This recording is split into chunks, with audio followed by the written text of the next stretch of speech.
neex rek wax dëgg yàlla sant nañu yàlla sant nañu yàlla bi mu may ñu fekkee wat di ñaan mu may ñu fekkee yu bëree bëri ak mboolem seen kilifa jiital ci sëñ Muntaxa bi nga xam ne mooy borom dëkk bi di ñaan yàlla liñ fi def yëpp ci ay ñaan ak ay jaamu yàlla nangu ko ful ko nangu ko ful ko mais ñu it jàmm ju bëri ci réew mi ndax lii jàmm rek ko mën a maye xam ngeen su jàmm amuloon dinañ tal leneen lu dul màggal su doon tey ay ndel la ngi tàkk ci réew mi dinañ tal leneen lu dul màggal kon yàlla na yàlla saxal fi jàmm yokk ko bu baax a baax te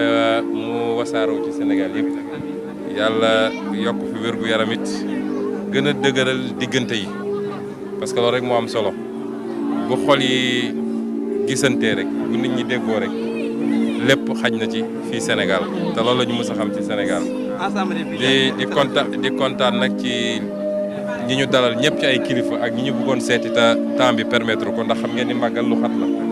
kon daal di ñaan yàlla mu may ñu fekkee déwén mu ànd ak barke jërëjëf pas de question politique. aleykum wa rahmatullah waa mbégte moom rëy la ñu am teew fii tey ci Touba dëkk bu sell bi ñëw wuy si rek wooteem Serigne Touba bi nga xam ne dafa waxoon ñu ñëw santal ko suñu borom ñu ànd ak président Ousmane Sonko doon def tuuru kilifa yi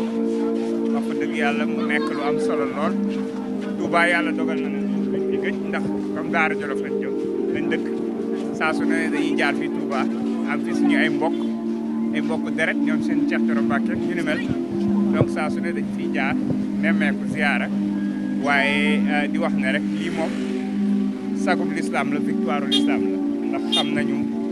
histoire bi na mu demee ak ba mu jógee ci Mbàkke Baay ba ñibbisi kon nag dafay wone ne rek am na ndam ci tubaab bi waaye li mu doon xeex ñun dañu jàpp ne li ñuy xeex daal méngoog li mu doon xeex mooy moomaa suñu bopp mënal suñu bopp te loolu mooy patriotisme maa ngi koy wax sànq sama benn poste ma ne modèle économique bu murit ak modèle sociétal bi nga xam ne dañ ko basé ci patriotisme ci volontariat ak ci yar waaye tamit ak tourisme religieux comme bi nga xam ne Touba mu ngi koy indi ak mouridisme wax fa dëgg yàlla Sénégal daf ci war a inspiré wu ngir ñu mën a am Sénégal bi ñu bëgg Sénégal bu moom boppam bu mënal boppam bu développé boo xam ne patriotisme économique préférence nationale te loolu yaakaar naa ne